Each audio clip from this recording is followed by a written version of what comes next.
Harbaugh now heads to the Los Angeles Chargers. He wins everywhere. He wins, period. Justin Herbert, he's a crown jewel. Well, you guys better enjoy this. Quick snap, Herbert to throw. Has a man, touchdown! The fans loved it. You have to love what you're seeing on tape if you're a Chargers fan, especially for the future with Justin Herbert on the move and throws and touchdown.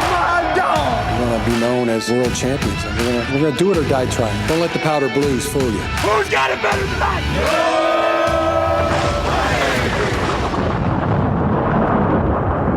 Well, hey there, folks. Welcome back to the Charger Chat podcast. I'm your co-host, Wolldog, sitting with my buddy, Kev Huggin Duggan.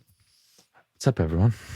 Let's not forget Kyle the Coach shirt? Duggan. Yeah. I just have a what is stupid, this? boring shirt. I had to purchase. I purchased mine. I just got it in the mail today. Good money on that. I did. All right, It's I'll go worth buy mine. it. I'll go buy That's mine good. then. I didn't- Get on it. Rivers Lake Yacht Club. You got a free one too, and I was pissed. No, I got jealous. He got a free one from the Snappies. I was like, I'm not gonna get left behind in this shit. Look how cool this shirt is. It's really cool. I know. That's what I'm I'll talking go about. support. I'll pay for it for sure. There you go. It's worth it. All right, folks. Well, we've got a heck of an episode lined up for you. Lots to talk about. We've got a Craig experience and an Ask Boltfam lined up for you, so let's waste no time. Let's start at the top here. This news dropped shortly after our episode came out, as per usual. Got to respect the streak. Mike Garofalo tweeting out the Chargers are hiring their former Pro Bowl center, Nick Hardwick, as their assistant offensive line coach, sources say. Hardwick, who played 11 seasons in San Diego, kicks off his NFL coaching career in LA after serving as an assistant coach for Westfield High School. What a leap. What a jump. Go from high school to the NFL. I got blindsided by this so hard. This was not even on the realm because I follow him on Instagram and stuff. And he's a trainer and he does a whole bunch of other stuff. And the fact that he's just like started his own, he's like in a new facility out in Indiana where he's living. Yeah. So that's all done now. He's a Charger again, baby. And he's our assistant offensive line coach. I'm so thrilled for this. And this is perfect timing because we're going to need a new center and the perfect man to bring somebody along. Yeah.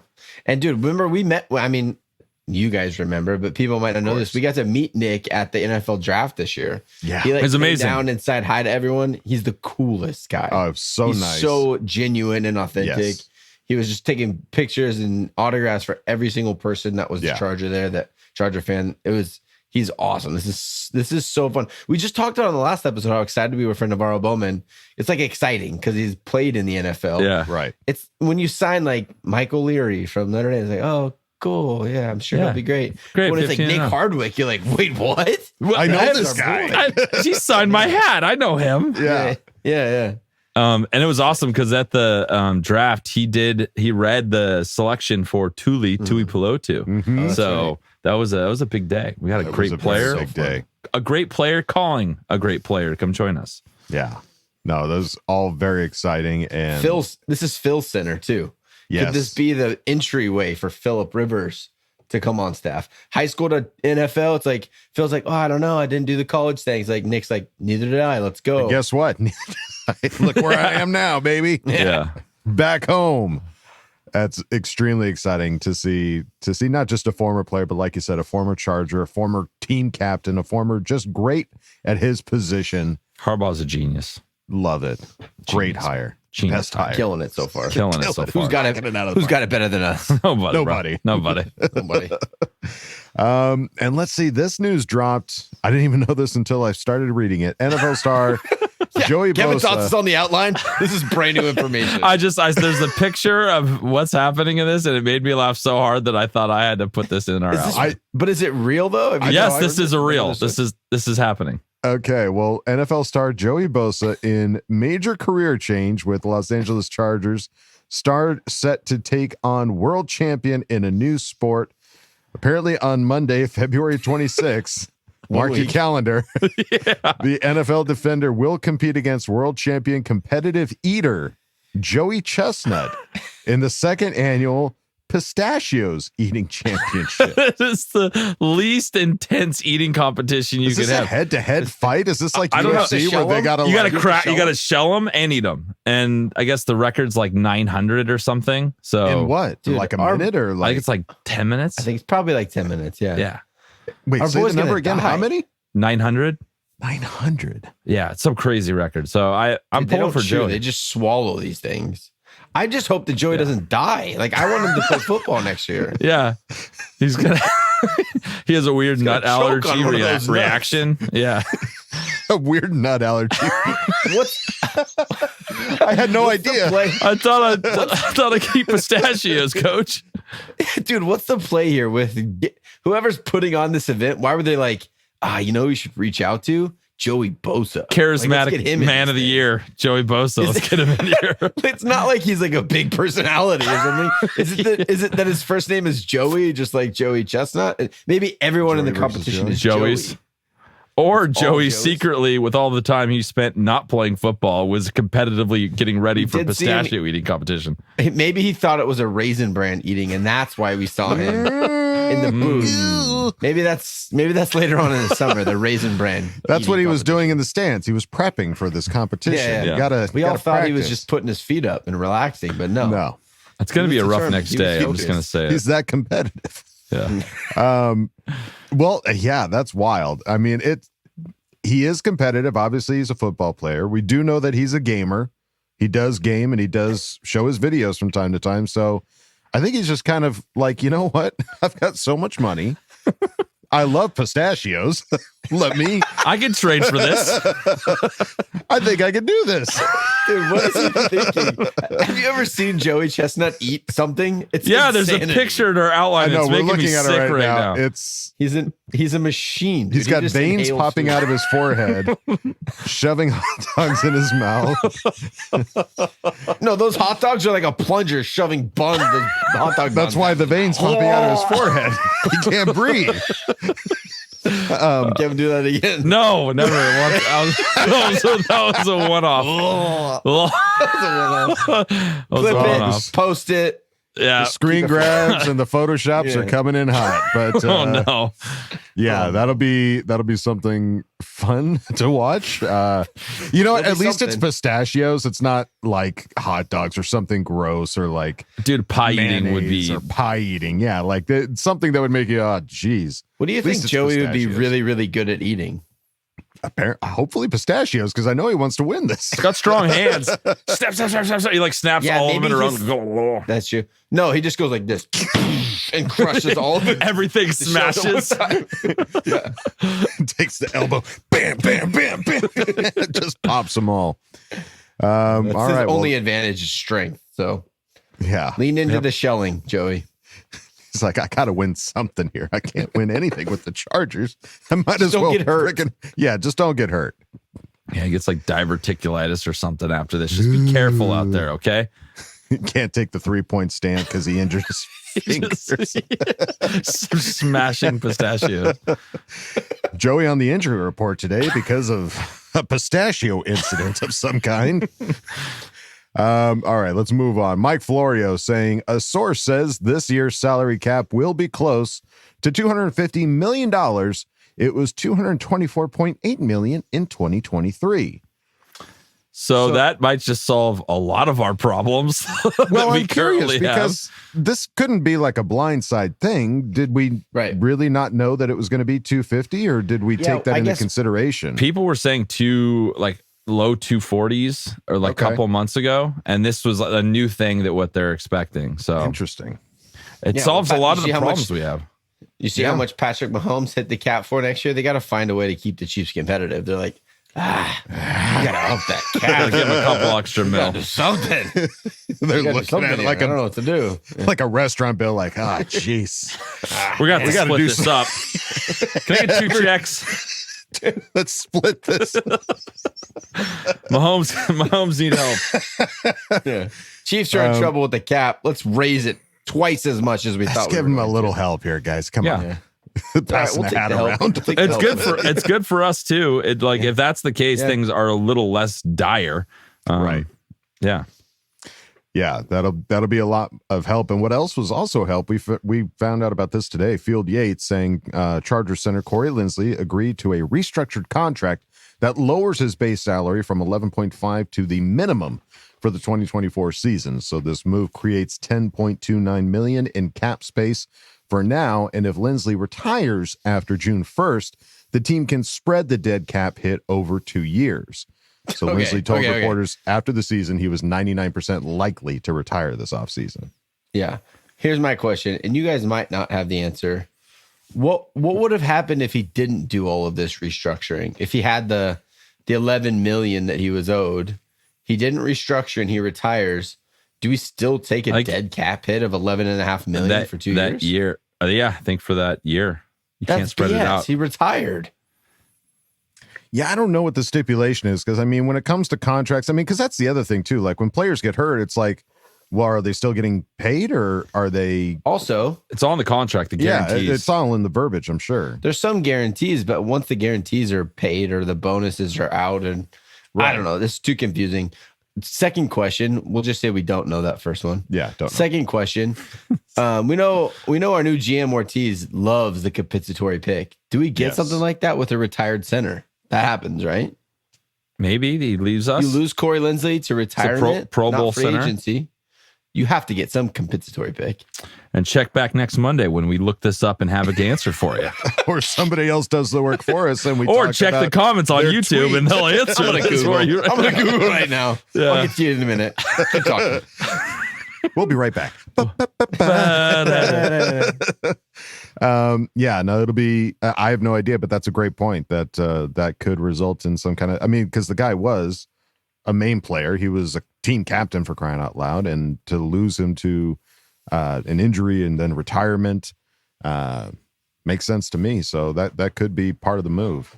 And because a current salary cap situation before today was 45.8 million over.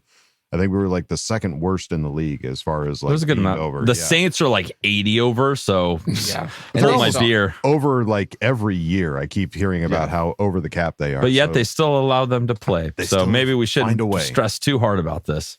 So after Linsley's restructuring, we're now at 35.5 million over, and with the new salary cap being 250 million, give or take, we're expected to be about 10.3 million over the cap. So that being said, we might not see as many big moves as we expect to see this offseason as far as those big names, that big four. Something to consider for sure, especially with the edge rushers. Like, if this happens and it is $250 million, it basically saves a player. Right. So it'll be interesting. I still think you're going to have to get rid of one.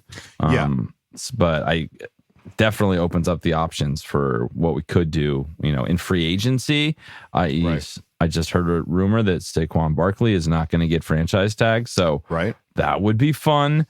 Henry would be fun. A stud, veteran running back. When you draft some guy in the third round, bring him in, 1-2 punch, like that would be exciting. Yeah. We're in that part of the offseason now, folks, where we're just waiting for news about players, which I think the free agency opens March 13th, if I remember correctly. Correct. So it's the day really we go to Vegas, Kevin. Hey, last time we were there, what happened? Run it back. Well, Mac, we got Khalil. got Khalil Mack when we were at a roulette table, and it was amazing. Yeah. So it's going to be, I mean, we're seeing some players getting dropped. So far, none for the Chargers. The Corey Linsley news, that's the only news that's really come out for the Chargers. But there's still could be some players that get dropped or talk about players not getting players getting restructured. I think you'll probably see a lot more of that. That's going to come fast. Which is what we need to see. If we're going to be 10.3 million over the cap, we need to see some restructuring because you still got to draft players, you still got to pay those guys. And with about half the team going, you're going to have to fill those with some other free agency picks, whether those are veterans or whoever. Like, you got to make some moves. It's going to be a big year for Joe Ortiz to come in because, you've got Justin Herbert. That's set in stone. That's ready to go. Everybody else is where you got to be like, all right, what are we going to do? And there's options too, because it's like there's a lot of these guys. I don't think there's going to be a lot of cuts because I think a lot of these guys have trade value. Maybe some of there's certain guys you could see cut, but I think it's going to come up close to, even post draft. Some of these guys are still going to be on the roster because they're going to try and wheel and deal them or get something done. That makes sense. Well, it'll be fun to see. And you know what else is fun to see is our Patreon, patreon.com/ChargerChat, where you got so many fun things going on over there. Oh, they're so great. I thought something went wrong, like we weren't recording. We might have to We might have to have a pistachio eating competition here in the Let's go. distant future. Oh God. I don't know if we'll quite hit 900, but No. we'll see. New competition. Yeah. But check it out. Patreon.com/ChargerChat. And if you don't want to go over there, that's totally fine. You can go on over to our regular website, ChargerChat.com. Check out all the cool stuff we got over there, t-shirts, hoodies, and stickers. You can chat it up with other Charger Chatteteers in the member section and ask questions and Ask Boltfam. So go check out ChargerChat.com. All right, folks, it's time to go on to the next segment. Love this guy. Know this guy. Talking about the Craig Experience. Oh, yeah. Oh yeah. Come on in, man. Kick your feet up. Oh. Craig Experience. Hello there. Make yourself at home. Got some stuff to talk about, right? Moving on.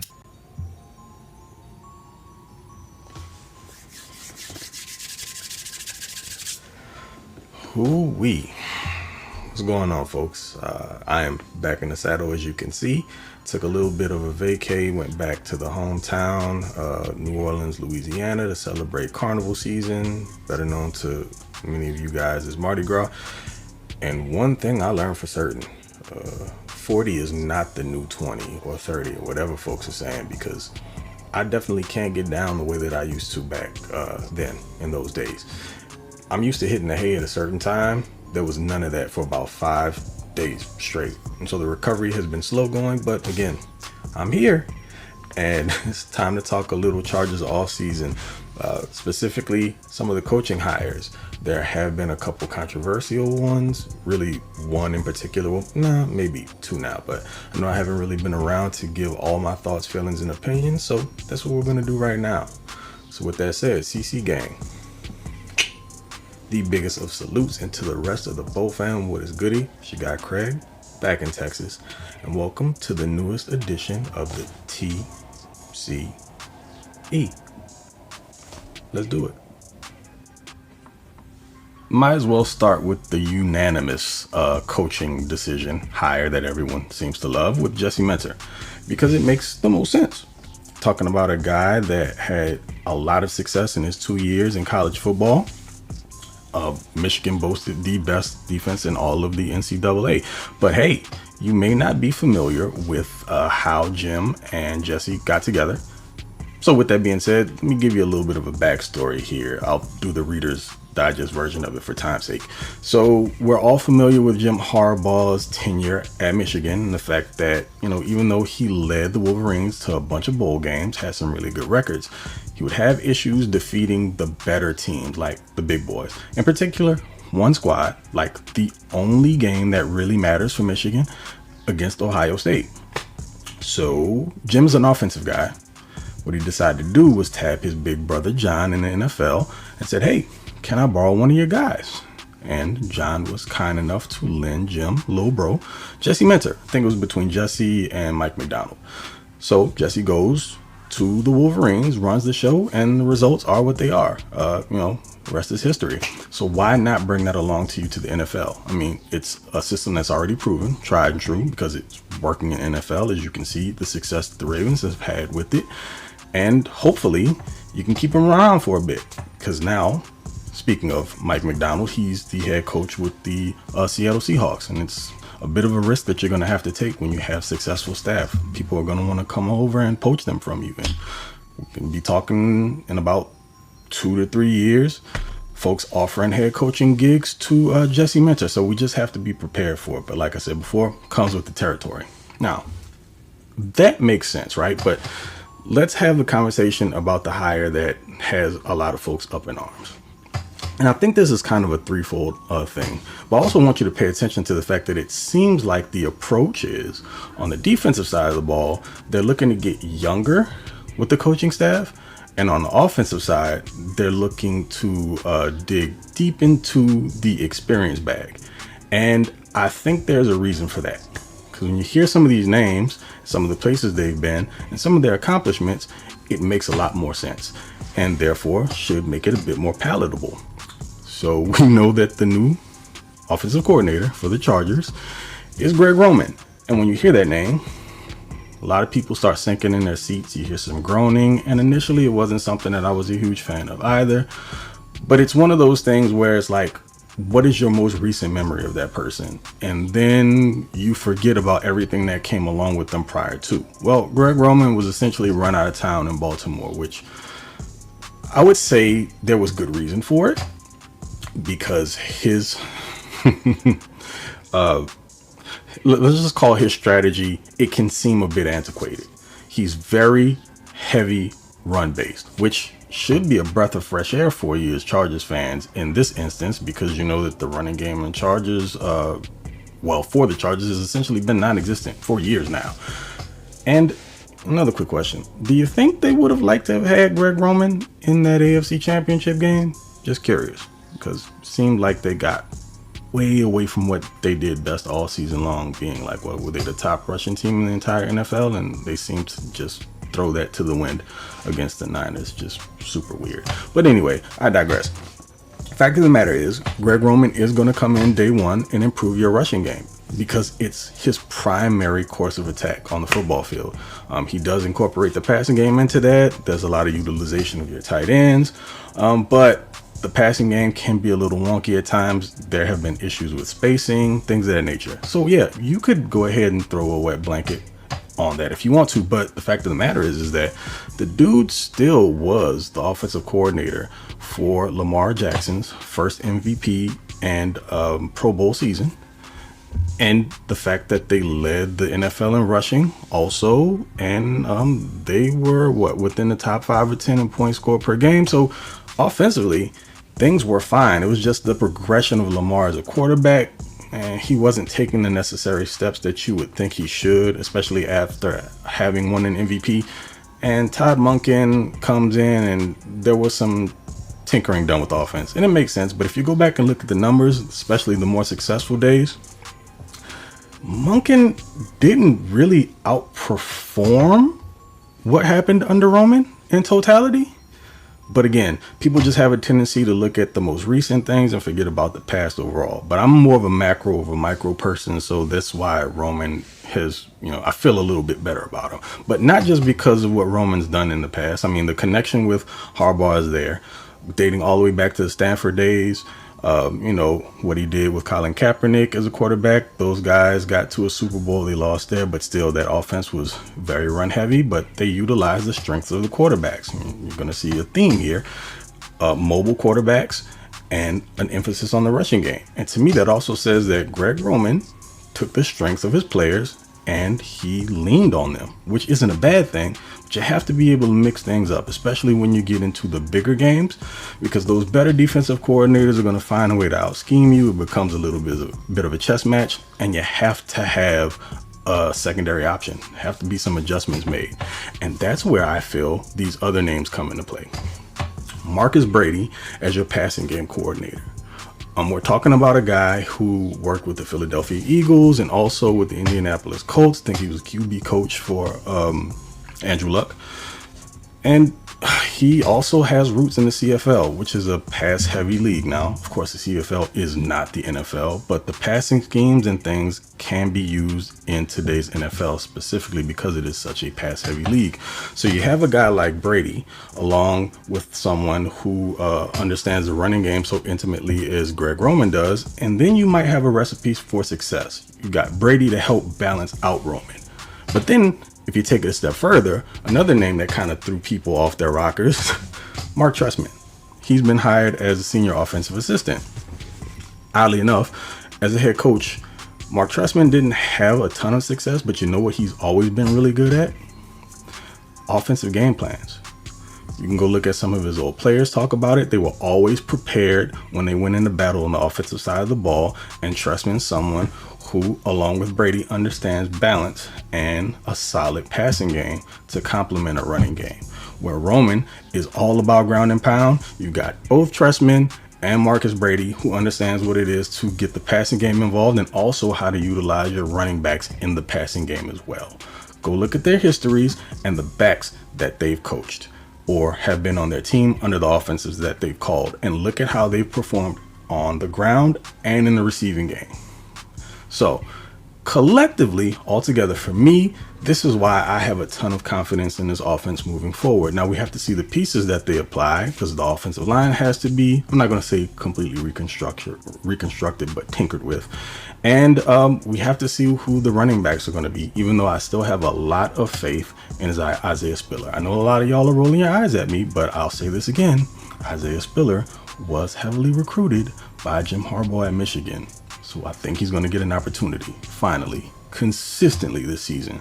But I would not be surprised to see them bring in another vet back, or at least draft another back. So with that all being said, there's a lot to look forward to. And in the coming weeks, I will talk a little bit more about draft prospects, because I know that's what you guys are really, really interested in, because we can only talk about coaches for so long, right?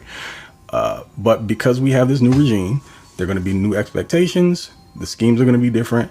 And that means there are going to be specific players that have to meet these schemes so that the team can be overall more successful. And I'm going to talk about that in detail, because instead of just looking at prospects and, you know, some of the better names and, you know, just wanting guys because they're at the top of the boards, we're going to talk about players that actually fit.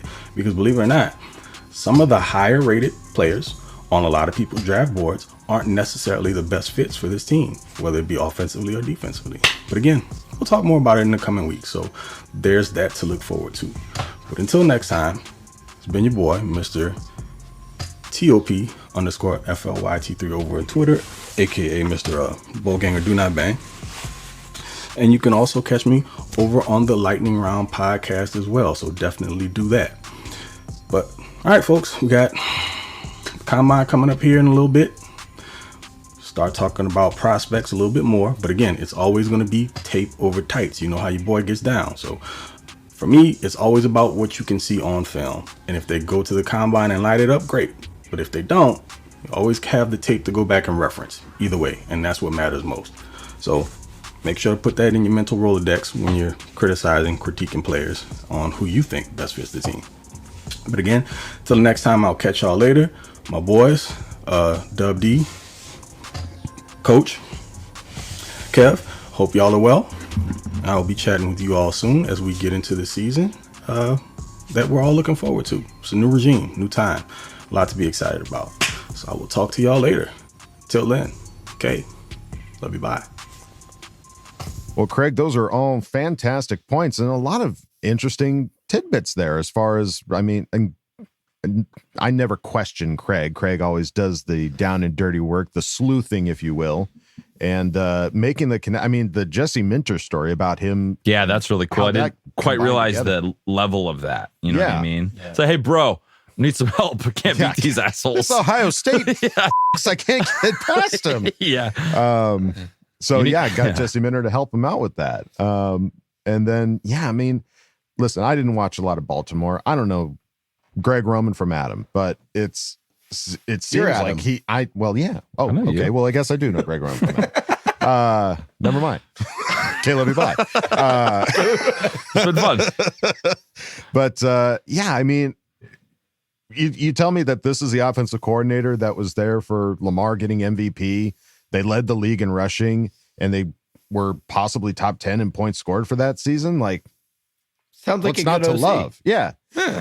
So, I mean, I think it'll be interesting to see him coming in and bringing that kind of old school mentality to the offense as far as being that type of a game. Because, like he also said, with Marcus Brady and Mark Trestman there, like, he's got a lot of minds in that offensive room. Like they're clearly taking care of Justin and really coming up with good game plans. Like there's more coaching staff on this team right now than I remember in the past, and guys that have been head coaches. Trestman was a head coach. Like he's just a senior offensive assistant. Like they're just bringing in studs. Yeah. Granted, he didn't do that well in Chicago, and he kind of got ran out of town. But he's not a head coach for us. That's where he was not great. Right. As an offensive coach, you can't say he was. That's how he got a head coaching job, because they were so impressed with what he did on the offense. And he was at Canadian Football League, which got to get creative. Very different. Very different. I like the tape over tights idea. It's a bumper sticker waiting to happen. The tights it's just a compliment to what has already been put on tape. Exactly. You know, like it has to be a compliment. It can't be the sole deciding factor. Mm-hmm. it's like when I watch a receiver at the combine, like there are certain things that it's like you better catch every football thrown to you. Especially with our last season with Quentin Johnson, any prospect better catch every freaking ball. I don't care if it's wobbly. I don't care if you have to jump. I don't care if you're a defensive lineman. I don't care if you're a linebacker. You better catch the damn ball. No. If you're a wide receiver trying to play in the NFL and you're at the combine, you better catch every football thrown to you. Yes. Or I'm not interested. Like that's what it is. It's like, but the tape, Kyle. No, exactly. At the same time, if you catch every ball and you're fast, that doesn't mean that it trumps the tape. Right. You have to have, like, it has to complement what you've already shown and put on the field. Yes. Now you're adding to the resume that you're already looked at. So us as fans, especially us NFL fans, I watch college football a lot. I love it. With how many kids I have and a wife and a job, I can't sit all day Saturday and watch football and sit all day Sunday and watch football. Bet you wish you could. No, I love my family. What if there's alternate universe? Almost gotcha. But I don't get to watch every single play of every college football game. So for some of us fans, you watch the combine, you're like, oh my God, that guy's incredible. But you haven't taken any time to watch what he actually put on the field. It should be a supplement to what you've already done, not the only deciding factor and force, but behind, I want this guy really bad because he's the fastest guy on the 40. And not just highlights either. You it's the same thing. No, you can't. You gotta watch. You gotta watch. Just watch the highlight film. Yeah, it's easy, and you can find them on YouTube. But that's not the most effective way to find guys you like. Right. Every guy has good highlights. You can put together a 2-minute clip of 4 years of playing college football pretty quick. Yeah, exactly. Or if you're Brock Bowers and have a 20-minute highlight film that we will be doing in our Patreon this week. It's tape. There's a lot going on in there. There's a lot of tape there. Yeah, a lot of tape. A lot of tape there. And it's an interesting call on the Isaiah Spiller thing too. With he's a power back. That makes sense. Yeah, that makes sense. And he must have been really young when he was trying to get him to come because he was 19, 12. Yeah. He's recruiting him as a 12. He started recruiting him at 12. What do you want to be when you grow up? I want to play football for Michigan. Play for Michigan. Well, you're going to Texas A&M. I'm sorry to say. But Craig, thank you, dude, for an awesome Craig experience. It's very exciting. And yes, we're in that time of year where now we're going to be looking forward to draft prospects. And I'm really curious to see some of the names that Craig drops because we can all talk about Marvin Harrison Jr. and Malik Neighbors and Brock Bowers. But what are some of those other players that we should be looking at? And I'm excited to see what you got for us, Craig. Thank you, buddy, for another awesome experience. And now, folks, it's time to go on to the next segment, Ask Boltfam. No pistachios were harmed in the making of this episode. Time to put your money where your mouth is. Hi, guys. Don't jam a thumb up his butthole. That's what you do. I wet myself in excitement. Oh, so hungry. Your thoughts are like totally appreciated. Catch you later, dude. Okay, love you, boy. That's right, folks. Time for Ask Boltfam, and we start at the top with Mark. Get some straight. We're not doing certified fresh anymore. I guess. Oh, I'm doing it. People said they want it. They don't. This show wouldn't be the same without it. Guess what? You guys can't peer pressure me into not doing it. So it's coming back. He's not fresh, though. Good. Okay, fine. Starting with Mark, Just who asked Mark. the question. We don't even have Mark. Like a handle. Just Mark. No. No. Fellas, my sexy boy toys. I'm raging inside like a rodeo bull awaiting a cowboy to ride me into a sweet buckfest. Oh, yeah. Do you feel that? That's what you call bolting out from the top to bottom, and my pleasure receptors are beginning to fire with a hellacious, ever so luscious fervor that's causing a ring tingy ting tingy in my ding-a-ding ding dingy. That's nice. I love how things are coming together. What would you say your excitement levels are at my lovelies on a scale of to Holy Mother of God? A scale of 1 to 10 would also satisfy my innermost desires too. Oh yes, baby, right there. That's all for now, you sexy beast. Scale loves you. Bye. Good, just perverted, sexy German question is really what I show up every day to way work to start for. it. You know, I come in here, I punch my clock, and I wait for this kind of shit. You punch Let's go. I punch the clock, punch my ticket. Punch the clock or your clock? Kyle, you're so young. You don't know how to go to work and punch your clock. I don't know what it means. You punch the clock. You used to have little things. Clock. You'd go in, you'd punch in it, tell you when you were coming. Yeah, I can't get punched in the clock. But no, I get punched in the clock, but you keep saying punch your clock. What's punching your clock? Sounds like sexy German voice, something he would say. Would you like to punch your clock? Punch your clock. Kevin likes to punch you. Oh, not in front of the children, Kevin. But it's time to start to work. All right. Scale of to Holy Mother of God or 1 to 10? Either way. I was Holy Mother of God, and then this Nick Hardwick happened, and I was like, oh. It was like, holy shit, this is insane. And then he punched his clock. And then I punched my clock, and I was done for the day. I was like, I'm out of here. I'm spent. Pretty much how that goes. Oh, God. All right. Yeah, I'd say I'm right about there. I might be a little bit lower. Not totally lower, but just maybe at a 9. I'd say I'm at a 9er. Calling from a walkie-talkie. What would take you to a 10? Niner? I would. What would put me at a 10? I think is probably because we're still so early in the off season. Finding Super Bowl. Super Bowl win in the off season, please. No, finding out what's going to happen with some of these veterans that we're concerned about. If we found a way to hold on to all of them, that's Holy Mother of God right there. Holding on to all 4 of those guys. That would be a Holy Mother of God situation. Okay. For me. I agree. I think there's so much unknown. Everything that we've done has been awesome so far, but there's still so much unknown as to what our team is going to look like and what a lot of these veteran guys, where they're going to end up, that it does feel a little bit like I'm super excited, but I just want it all to get settled. And then I can really start to ramp up into my get to the 10 kind of stage. Yes. And beyond. The big question for me too is like coming to terms with whoever is going to be gone, because clearly that was an old regime and they have a new plan. So that's going to be hard to. Hopefully, it's no one I really really love.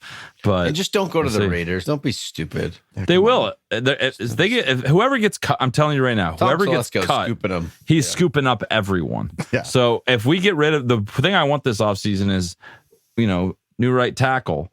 Pipkins will be the starting right tackle of the Raiders if that's the case. He will. 100%. 1,000%. Yeah. Yeah. Well, we'll find 1,000,000% what happens. 2,000,000%. Billions. 2 billion. No, you're the greatest. Mark. You're the greatest. You're a legend. You're a legend. Mark, thank you for asking the question. Let's move it on now to Swipe of Visuals, who asked the question. Howdy, fellers. Long time, no chat. Anyways, got a question for Coach and Kevin. Sorry, Wildy, no question for you. Kyle, I need some advice for coaching. I'm about to start that in a few weeks, and I need advice. I'm coaching 12U kids for baseball, and I get you coach football, but any help is help in my eyes, so I'm all ears. Kevin, how can I get on Fan Focus? Just curious. I always wondered since you asked one day last year. Anywho, bolt up, and I appreciate y'all always. Okay, love you, bye. Kyle's a coach of many sports, so he might be the perfect guy for this. He's not just an old football guy. You know what I mean? He's got some finesse. Some soccer. He does it all. There, Yeah. So right now, I've coached my oldest son is 7. So I've coached 2 years of T-ball with him, a year of rookies, and now he's in minors, which is like getting up to kid pitch. And my second son is in his second year of T-ball. So I've coached a lot of baseball, and I would say the best thing you could do is just create competition anytime you can. No matter what sport you're coaching, make everything competitive to get kids starting to get. There's so many kids that they just don't have that competitive nature that's just default in them. So finding ways to create competitive situations where they start to want to win, and it's not just, oh yeah, I'm just here to show up and get my snack after the game. I don't know. I think that's when you create a lot of team friendships and the kids having fun. But then that's when they start to unlock new levels of themselves and get better as baseball players, football players, basketball players, whatever it is. So make everything a competition. What I did, the new thing that I started this year with my minor B team with Paxton is every day you warm up catch, you have a partner, and that's your partner for the whole day. and you earn points throughout the day, whether you're saying yes, coach, when I'm asking what you're saying, what you're doing, whether you're hustling to a drill, if you're listening to your coaching, perfect form. I give you get 4,000 points for running to the drill or whatever it is. And then at the end of the practice, whoever had the most points doesn't have to run. So it's like making competition out of everything. That would be my strongest suggestion. I got an idea for you, Kyle. I don't know if you've ever seen the Dark Knight, but there's a scene when the Joker takes a pool stick and breaks it in half and throws a sharp end into the middle. Maybe try that. That'll be real competitive real quick. Yeah. We got one spot on this team. Let's get this done. Yeah, that's why you're in Missouri and I'm in California. That doesn't fly here, dude. It's more of the movie guy. Yeah, I'd be a terrible coach for sure. All right. Now, one of you kill the other one. That was a great scene. Talk about competitive edge. Yes. Right. Fan focus. It's as easy as messaging me on Instagram or Twitter and setting up a time. So hit me up. Let's set up a time. And it goes for anyone. If I get all of a sudden get like 100 people that want fan focuses, we'll have to schedule them out. But first come, first serve kind of deal. In the off season, we'll do a lot more of them. So, and that sets you up on the Charger Chat podcast, like Instagram. Yeah, or Twitter. Honestly, Instagram or Twitter is the best one. The email works, but Instagram or Twitter will get done a lot faster. Yeah, front of the line. Kev runs all that for us, so you'll get directly to him. There you go. Competitive edge. That's right. Swipe of visuals. Thank you for asking the question. Let's move it on now to David Smith. Certified Fresh. Who asked the question. Why don't we just move Zion to center? Because you drafted him in the first round to be a guard. And or guard. A guard, I'm guard, you need to be a little bit more athletic than center. I played both positions in high school. Guard, there's a lot more pulling. There's a lot more stuff going on. I think center's a little bit higher stress situation because you are, Coach Harbaugh said you're touching the ball. The quarterback touches the ball every play. So does the center. So it's just a different thing. I don't think you just move Zion over there because he's designed to be a guard that can pull and be effective. Hopefully our coaches can get the best out of him. And then let's go get a guy that's done it at center. Mm-hmm. I think it's an interesting thought though, especially with Harbaugh and Ortiz didn't draft him as a guard. They're going to come in and assess what he is. And the center has to be able to, what we know as the most important part of a center is calling out coverages and calling out protections and making those adjustments and changes. You need a smart football guy. Now, Zion is incredibly smart. He went to Boston College and he got a degree in international. It was internet security, software, I think, or something like internet that. security, yeah. We are trying to protect Justin, so that kind of might go hand in hand. Yeah. So I think he has the intelligence to do so, but yeah, I don't think it's a bad idea, but it feels like a patch. I'm not saying that the last regime did everything perfect, but I'm sure they tried it. I'm sure they tried to see if he could make that switch once Linsley got hurt. Clapp was the only option, is what it felt like. Because if you have McFadden that can jump in there at guard and Zion could easily move to center, that sounds like a better starting five for sure. Right. Yeah. But I don't know. I guess we'll have to wait and see. I don't hate the idea, but then you have a guard spot that you need to fill as well, unless they think that McFadden can step in there and be a stud right away. Either way, we're gonna have to add interior lineman help. So if you adding see it us either way, drafting. Yeah, if you see us drafting guard help, maybe that means the Zion move is going to happen. But I think either way, that guard center position has to be addressed here in the offseason. Mm-hmm. Big time. So there you go, David Smith. Thank you for asking the question. Let's move it on now to Bolt Gang member who asked the question. When we think back to how bad the defensive coaching was for the Chargers under Brandon Staley, should we think that the pieces we have are fine with better coaching, or are the pieces an issue? Do we need to adjust personnel? Should the draft be offensive sided? I think the only consistent thing we had, Brandon Staley era, was the offense. It's the only thing that was, and it was had the most turnover. It was different offensive coordinators, but it was more, if you look at the rankings and the numbers, it was the most consistent. They got to fix the defense. And, you hear Matt Money Smith and Chris Hayre talking about Derwin James, and Derwin's way better of a player than how he's looked the last couple of years. So get him in the right place and get him going. I think we have the guys there. It's just getting the right scheme because the last one was not it. Mm-hmm. It's just crazy to think about how we were the most expensive defense in the NFL. I think that was the stat, right? We spent the most money on defensive like that, players. yeah. But I just think that's a stupid way to approach it because we had so much money tied up in JC Jackson, didn't play at all. Right. You had all this money tied up in Joey Bosa, didn't really play. Like, you have all this money in these couple of guys. If one goes down, you're screwed. Like, the next guy up is such a drop off. Yeah. I don't want the mega stars. I don't have the biggest contracts in the NFL. Give me the good, solid football players that if something were to happen and they fall out, the next guy in line is still a solid player because you didn't break the bank on the number one guy. Right. Like, you have to do better in the draft. Looking back at Tom Telesco, like, you look at these last 3 drafts, like, in the middle rounds, we've gotten nothing. Like, really, in all reality, outside of a lineman here or there, it's just been very poor. Like, JT Woods, is the guy even on our team anymore? I don't know. That's insane. He is, like, but it doesn't feel like it. He's done nothing significant he was a 3rd round pick. It's like you have to get more out of those guys. They have to be studs. And then you don't have to spend top dollar on the number ones. And when they drop off, you're screwed. That's all I want to see. I don't want like blockbuster signings this offseason, which we can't because of the cap. I want to go out and get a bunch of B-level players that are going to be consistent. And if you drop one, they fill in and you don't see gigantic change. And the other team doesn't go, we're attacking that right now. That guy's out. We're going right after him. I think that's the biggest overhaul that needs to happen on our team is more balanced, less top heavy. Great point. All right. Well, there you go. Bolt Gang member. Thank you for asking the question. Let's move it on now to Guy Robichaud, Certified Fresh, who asked the question. It seems like the coaching staff Harbaugh is bringing in is pretty extensive. What's the comparison between the size of the current coaching staff to Staley's staff in terms of numbers? Just felt like Staley didn't have this many coaches at his disposal.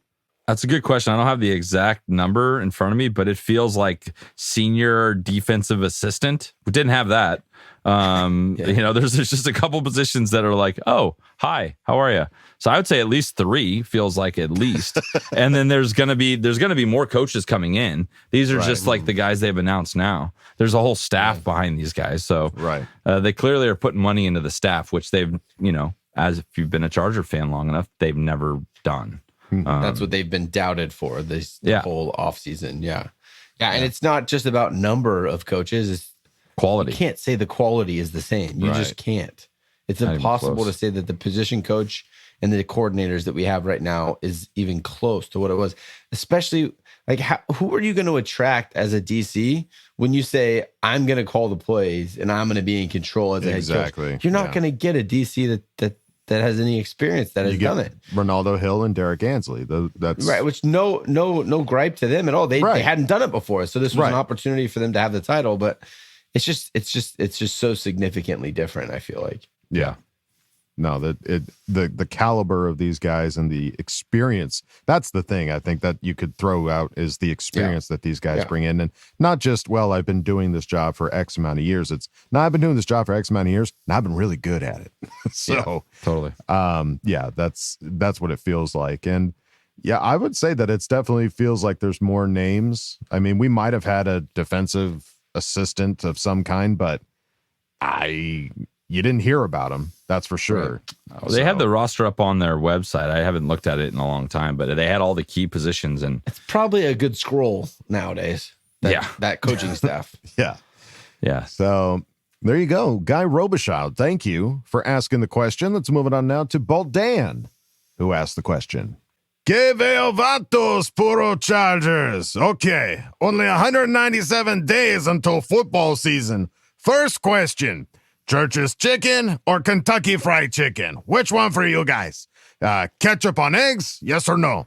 Braveheart or Gladiator? Which movie? Again, thank you guys. We need your important input. Die Hard Boat Club, Ventura. Kentucky. I miss Kentucky. We used to live in Ventura. Yes. Back in the day.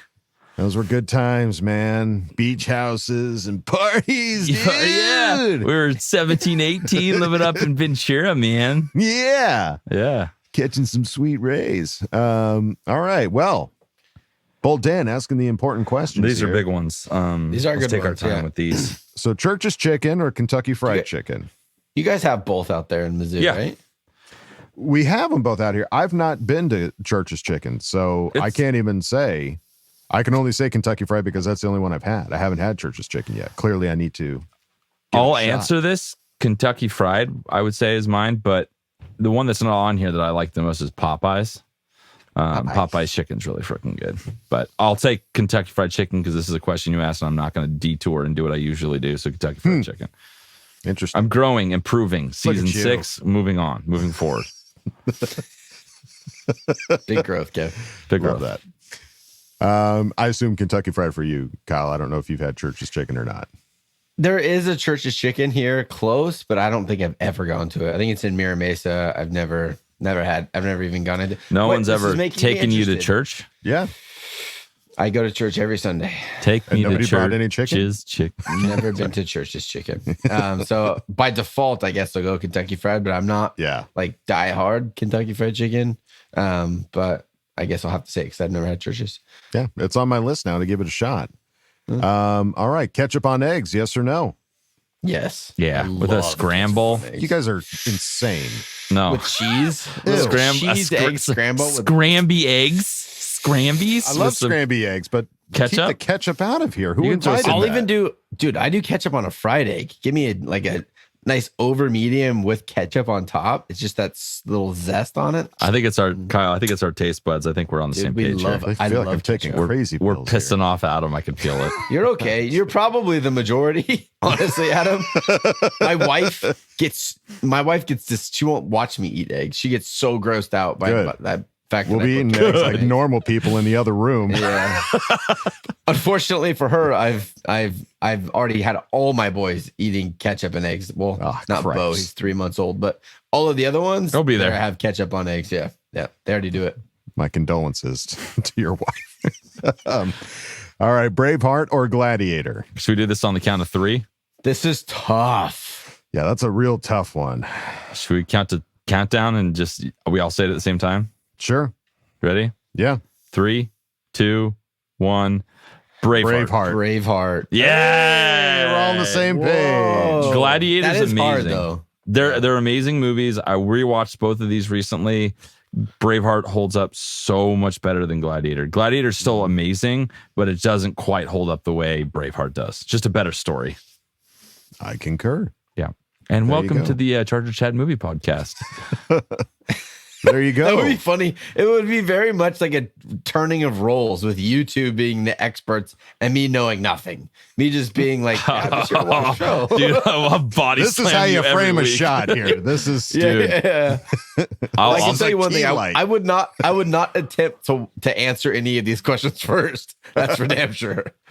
You guys talk and maybe I have input done every some. once in a while. We could do it. I have done some teaching at college before, some cinematography classes. So if you guys want to get into the nitty gritty of some filmmaking, we can maybe do that later. There you go. If there's a long off season, we're gonna come up with some shit gonna to be do. long, yes. Let's go. So there you go. Bold Dan, thank you for asking the question. Let's move it on now to Andrew Ramsey, who asked the question. Boogity, boogity, boogity, Charger Chat fam. How do we start the trend of linemen being sexy picks for this fan base to begin buying lineman jerseys or getting sweaty during the draft? I agree with Kev on the cursed Twitter X that building in the trenches is what's needed this year. Plus, Brock wants to go to the Titans anyway, and I don't want us to waste a high pick on another wide receiver or running back. That should be a Fig Newton logo sponsorship on the windshield obvious. On to NASCAR then. When can you believe this, that I have managed to stumble upon the Chargers of NASCAR in Chase Crisco Briscoe?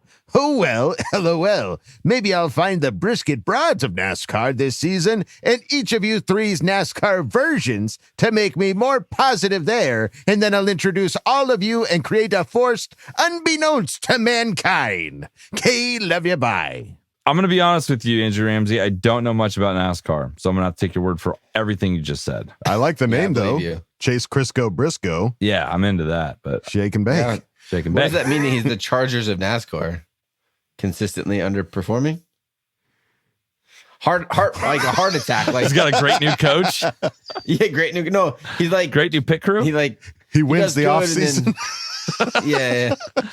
He's always high up on the projected winners, but never comes through. I think maybe that's it. Like he always finds some catastrophic way to lose, like flat tire on the final lap, Rubbing his racing. I ran out of flips his gas. Ah, Yeah. boy. And then the first one, offensive line is never going to be sexy, but guess what? The sexy make thing it. on our team Just is Justin choose. Herbert. And if he's going off, it's all that matters. So it sucks. People are going to be mad, whatever, but it's going to be great. Like it's going to work out. Just change your mindset. Yeah. Change your mindset about the whole thing. Just choose to accept that lineman picks are sexy. It is what it is. Yeah. Just shift the way that you think about it, because I don't care if our team is sexy. I don't care if Justin Herbert throws for 5,000 yards a season. I just want to win. I don't care. He wants to win. Honestly, no. You know what's sexy is winning.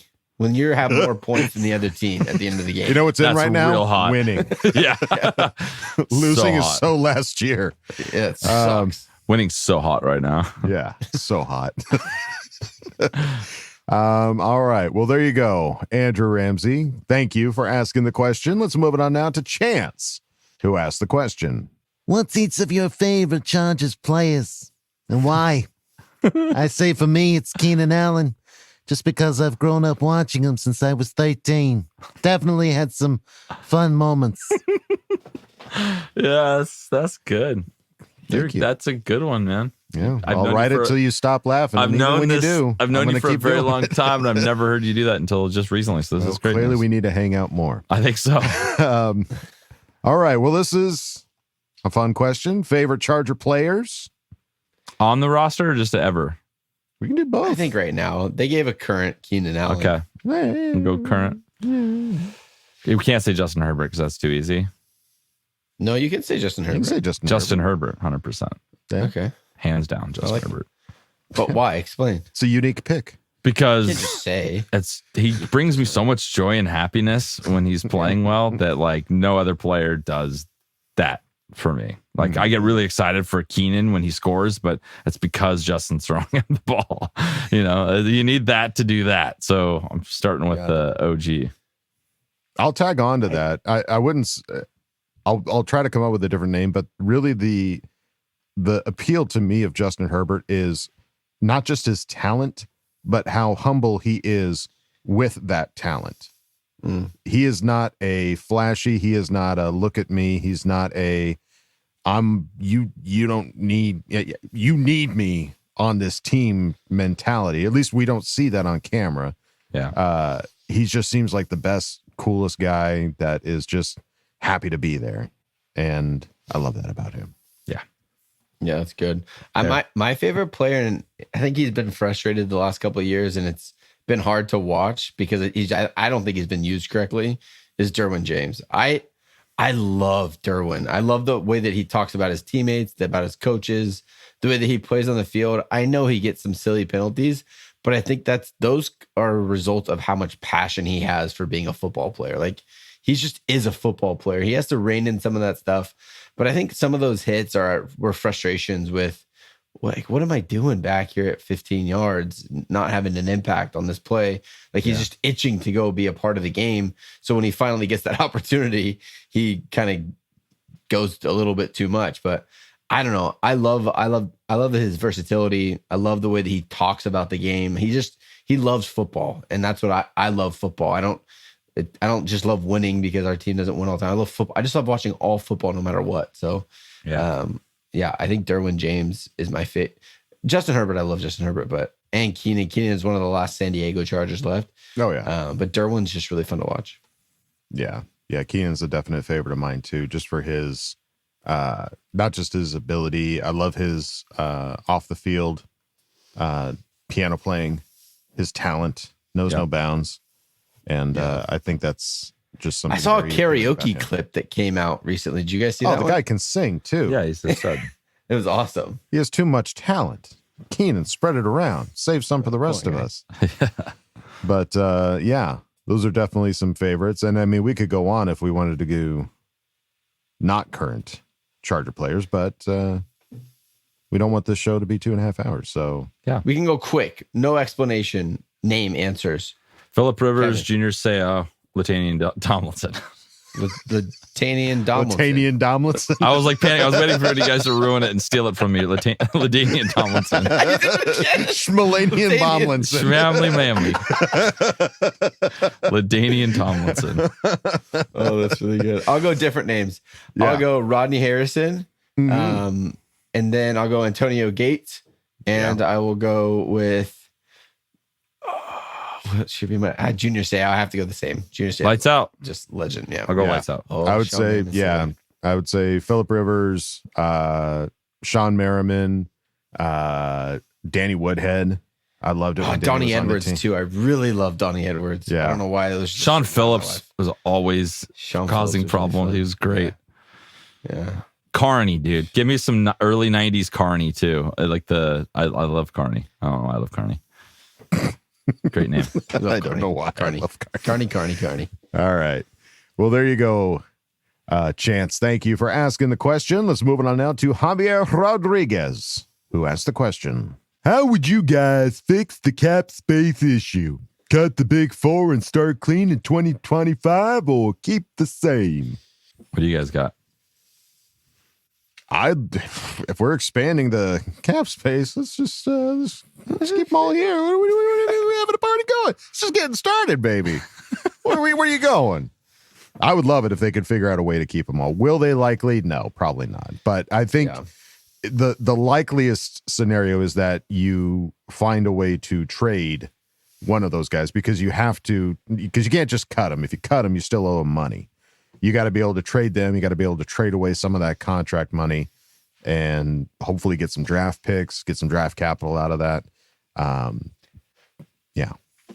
Yeah, I think the idea of like restructuring the identity of this team is going to require money. You can't just keep the same guys and have this overhaul of the identity of your team because it was built to be a certain way. So I like the idea of keeping 2 out of the 4.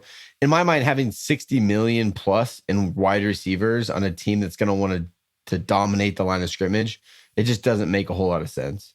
It doesn't make sense to have 60 million of your 250 in 2 wide receivers that aren't going to see the ball a huge amount of the game. So I think that one of those, I think Mike Williams is probably going to be gone. Hopefully you can find a trade partner, or he gets cut and you take a little bit of dead cap. And then one of the pass rushers as well. I think with Thule, you hit gold in a 2nd round pick, and he's going to be able to step up and be that guy right away. And that's so if you're able to find a way to find trade partners, which I don't know if that'll be the case, but even if you could recoup $30 million for those 2 guys, that you can start to rebuild the identity of your offensive line, your run game, the trenches on the defense. So I think it's inevitable that 2 out of those 4 guys are probably going to get, just so you can have the freedom to be able to shift the identity of your team. Mm-hmm. I think I'd start with, Trey Pipkins for a 7th round pick and or a bag of chips. Move that, get that money off the cap, the $8 million, whatever he is. Move on from that. I think Joey Bosa is the best possible trade option where you'll get the most for him. I think you do that. And then I would like to see them restructure Mike Williams. We've all seen Mike Williams and how good he is. It's what have you done for me lately with him, where he was hurt all season, but what was he doing in that game before he got hurt? Like, he scored a touchdown and he's just always been Mike Will. So I'd like to see that. And then there's other guys that you could probably move on from that they brought in last year. Like, I think Eric Kendricks is a guy that you could probably move on and save some money there. And then I'd like to keep 3 out of the 4 and not cut, Williams and Joey. I think that would be my ideal situation. And a bag of chips. Yes. So we have all 4, 3 out of 4, and 2 out of 4. No one said 0 out of 4. No, you can't get rid of all of them, especially Keenan Allen. Keenan Allen has to stick around. What are you going to do with edge if you just get rid of both your edge rushers? Like, I don't see Chris how Rump, that baby. Draft, baby. I love Chris Rump, but he's not a starting edge rusher, man. He's good depth, but we'll see. And he might even be up for contract this year. I think he's a free agent. Maybe I'm wrong. I think he's got one more. So yeah, so it'll just be a backup. We'll find out. Anything can happen because we've never been with this general manager, coach, or coaching staff before, so we'll have to wait and see. But Javier Rodriguez, thank you for asking the question. Let's move it on now to Colby Frazier, who asked the question. On a scale of 1 to 10, how likely is it the Chargers keep Keenan Allen? What are risks of keeping him? And where do you see him going if they can't restructure his contract? Certified fresh. My apologies. Hey. I want to get better about this. Be more efficient. Like if I'm not 100%, wait till you read the question. I can go look it up. Then I'm going to come back with some good stuff. We'll do a tail slate. Tail slate. Tail Movie slate. turn. Yeah, tail slate. There it is. So scale of 1 to 10, how likely is it the Chargers keep Keenan Allen? 10. 100%. 10 out of 10. He's not going anywhere. I don't think I think he's going to be willing to do what needs to be done with his contract to stay on this team this year. Yeah. Like he's never had a coaching staff like what's here right now. And for him to leave and not be willing to make it work doesn't seem like him. It seems like he wanted to finish it out. It sounded like that's the way he made it sound at the Pro Bowl too. Yeah. His answer was like, I don't want to go anywhere else. What do you like? We'll get it done. That's not, we'll get it figured out. What are they said, what are the likelihood you're going to be a Charger next year? He's like, good. I don't want to go anywhere. Is what he said. Yeah. So, yeah. He has not made any mention of wanting to play anywhere. And if anything, I think he's talking about like, well, if they don't want me, then I'll just retire or something like that. Like there's no reason to play anywhere. The only risks of keeping him is he's getting a little bit older, but he's still producing at an incredible level. So that would be projecting out of fear something that hasn't proven to be the case. This last year we shut him down because we were out of the playoffs. Yeah. Justin was hurt, and He we could have just come put him back. in the game. There was no point. But he definitely could have played through. I mean, he played through injury most of the year. So that's the only risk that you think is that he starts to decline because of age. But I don't think there's any way that he's not restructured, given a tiny little extension and a Charger for his career. Yeah. Amen. There you go. Colby Frazier, thank you for asking the question. Let's move it on now to Marco Dallio, who asked the question. Hey, guys, this is for all three of you. This is the F, Marry, Kill of the NFL. Cut, trade, keep. You have Keenan, Tui Pelotu, and Gilman. So who is cut, traded, or killed? Take into consideration the current cap issues and needs of the team. K, love you, bye. F the Chiefs, Raiders, and Donkeys. That's not fun. This is a hard one. Good work. It's hard. I think it's meant to be hard. I think Kyle. I think I'm going to agree with you 100%. Go ahead. Okay, we'll see. So for me, I'm looking at trade value. Like, what are you going to get the most back for? And it has to be Tui Pelotu because he's on a rookie contract. He's already proven to be an absolute stud on the edge. Still, like, he had one good year. It wasn't Pro Bowl. It wasn't out of control. But he's on that rise, and you're getting someone on a rookie contract with that. Still has 3 years with the possibility of a franchise tag. So you have control for 4 years. So I think you trade Tui because you're going to get the most in return. You keep Keenan because he's just a Chargers Ring of Honor Hall of Famer. And Alohi Gilman, technically we don't have to cut him because he's already out of contract. So that's my way out of that. Wink, wink, nudge, nudge. Wink, wink. I But don't I agree don't want with you to get rid of at all. Alohi. Yeah. Okay, let's hear it. No, I just flip them. Like you keep Tuli. Sorry.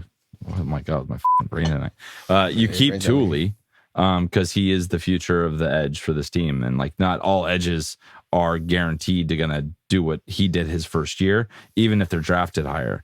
So he was one of the best rookies there was this year. So I think you keep him. It sucks, but trade Keenan and you cut or let walk Gilman.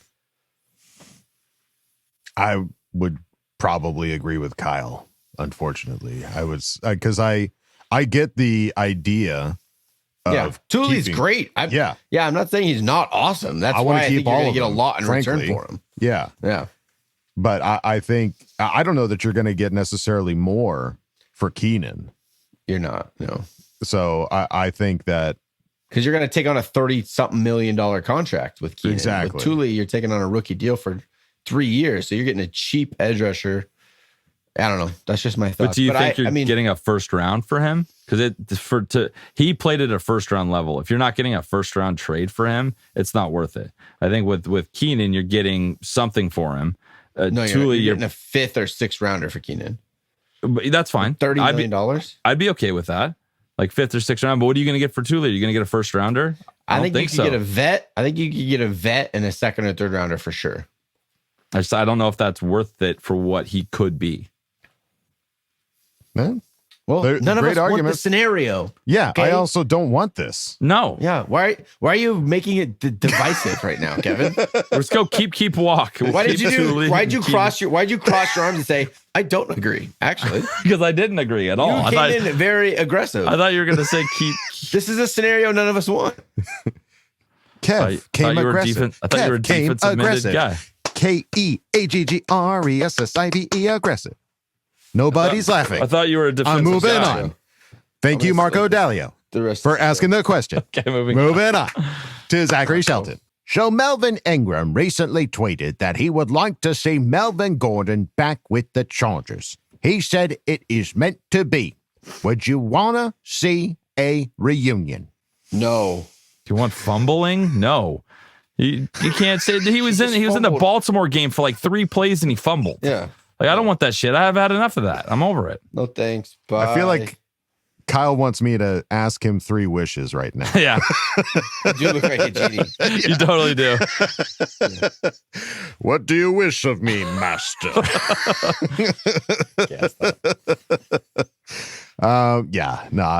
With the way he left, and the way he's played since leaving.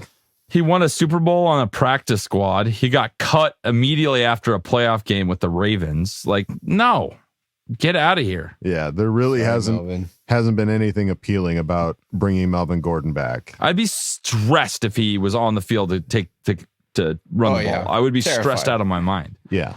Yeah. Be like a Nate Kading playoff field goal situation every time he touched the ball. Yeah. No, thank you. No. Yeah. And with Greg Roman now and how much I'm hearing we're going to start running the ball, meaning he's going to get more carries? No. I don't think so. Practice squad, maybe. But I don't even want that. It's taking up a perfectly good place for a practice squad player. He's poisonous. He's not going to be a good teammate. No. Well, maybe he is a good teammate. I shouldn't say that. I don't know. Maybe he is, but I don't want that. No, thank you. No. Yeah.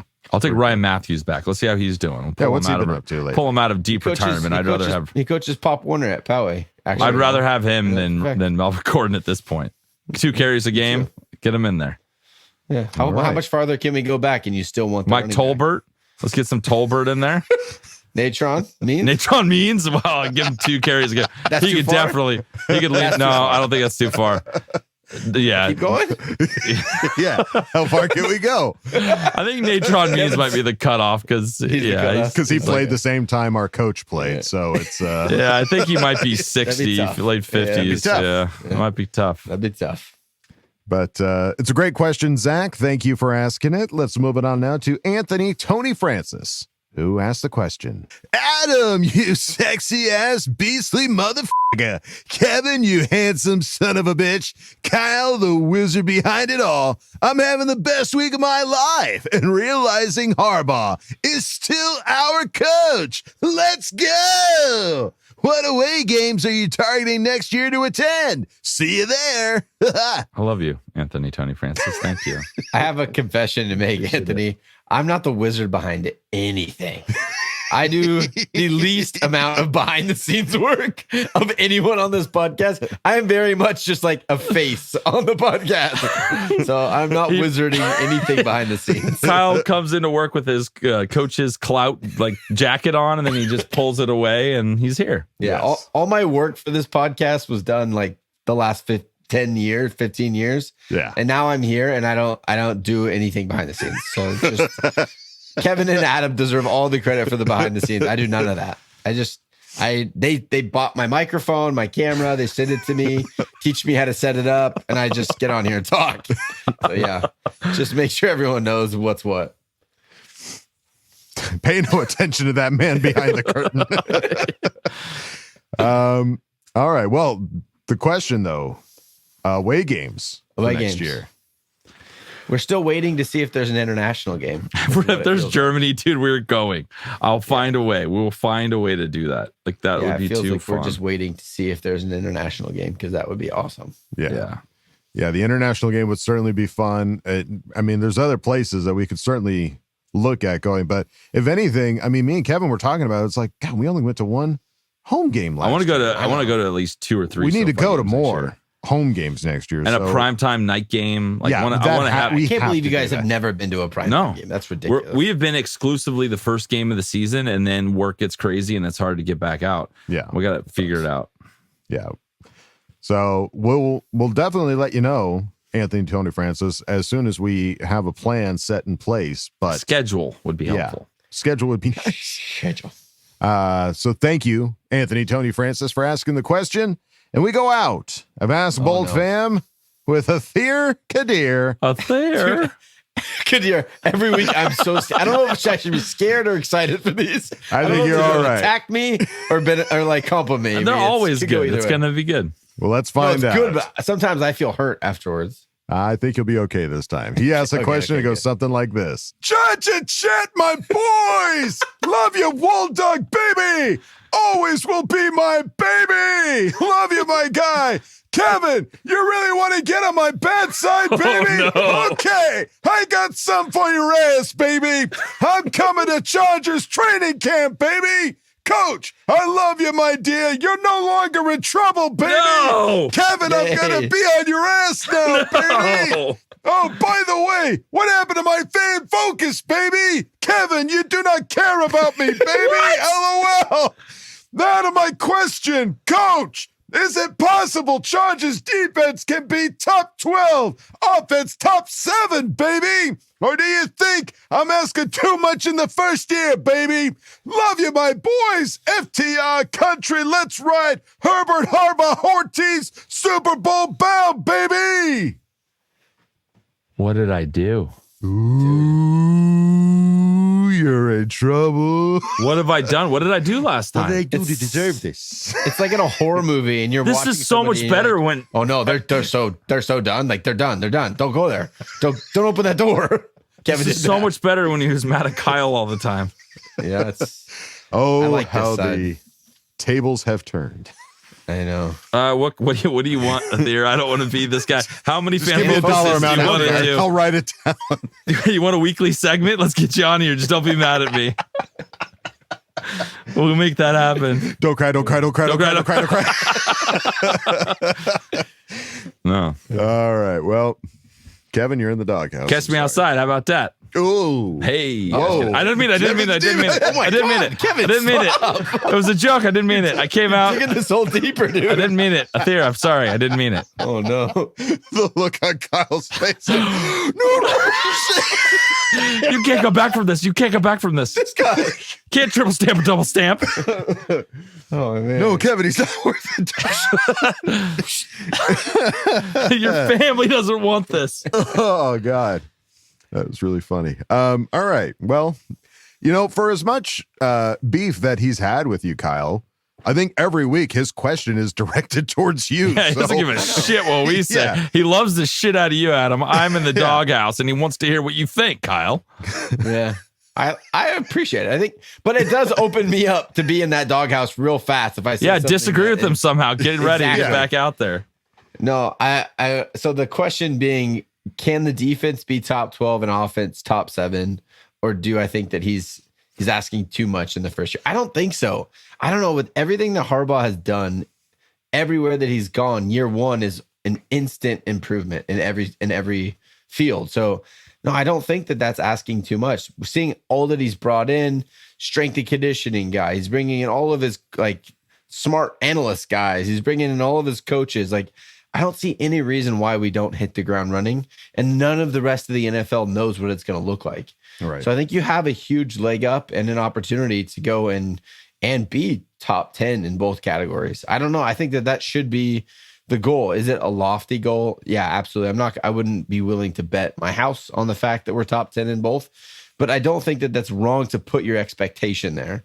Now, it's not the guarantee that expectation will be met, but that's my expectation, is that we should be drastically improved and hopefully top 10 in both categories next year. All right. Absolutely. I would concur. I mean, with the caliber of coaches, and we talked about it earlier in the episode, like you have Justin Herbert. Yeah, and you have Justin Herbert slinging the ball. Like, it's gonna get so much better so quickly. It's almost a guarantee. You can't guarantee it because you don't know what the future is gonna hold for you. But man, it's looking bright. It's looking real bright right now. Unless you're Kevin. Then it's looking real dark. Real dark. Because you've been digging way real too bleak. deep. Real bleak. But Thea, buddy, thank you for asking the question. And thank you, everybody, for asking questions and Ask Boltfam. We greatly appreciate it. But that's going to do it for us here at Charger Chat. Any final thoughts there, gentlemen? I'm sure some cool news will come out when this episode comes out. So bear with us. Yeah. It's fun. We'll talk about it next week. It's a good luck charm if it does. Yeah, something good's happening. Yeah, love that. All right, folks. Well, that's going to do it for us here at Charger Chat. Don't forget to bolt up because we're ready for any squad, any place. Okay, love you. Bye. Okay, love you. Bye. Okay, love you. Bye. And now, a word from our sponsors. Pistachios are one of the oldest flowering nuts humans have been consuming for over 9,000 years. It was said that the Queen of Sheba herself loved these green little delicacies, which were considered a symbol of happiness. They were a food of royalty. This Monday, they become a food of a champion. Joey Bosa, Joey Chestnut, come together for the first annual Nut Off. It's a dog-eat-dog kind of nut. Live on pay-per-view.